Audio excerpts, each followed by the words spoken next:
بسم اللہ الرحمن الرحیم۔ السلام علیکم۔ سعودی عرب میں رہنے والے تارکین وطن کے لیے اقامہ کے حوالے سے ایک نئی خوشخبری سامنے آئی ہے، جس کا فیصلہ اور اعلان شیخ سلمان بن عبدالعزیز کی زیر صدارت ہفتہ وار اجلاس میں کے بعد کیا گیا ہے، اور اس میں بتایا گیا ہے کہ اگلے 3 سالوں تک چھوٹے مؤسسوں کو اقامہ فیس کی معافی ہوگی اور ان کا اقامہ 100 ریال میں تجدید ہوگا۔ لیکن اس کی بہت ساری تفصیلات ہیں کہ کن لوگوں کا اقامہ 100 ریال میں تجدید ہوگا اور کن لوگوں کا اقامہ اس سے زیادہ ریال میں تجدید ہوگا۔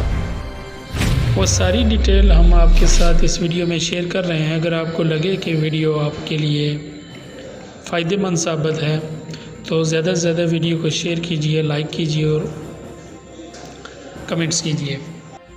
جیسا کہ آپ جانتے ہیں کہ ہر منگل کو سعودی کابینہ کا اجلاس ہوتا ہے، جس کی صدارت شاہ سلمان کے زیر اثر ہوتی ہے۔ جیسا کہ چھوٹے مؤسسوں کو 1 سال کی مہلت دی گئی تھی، لیکن اب گزشتہ روز ہونے والے اجلاس میں یہ ٹائم بڑھا کے 1 سال سے 3 سال کر دیا گیا ہے۔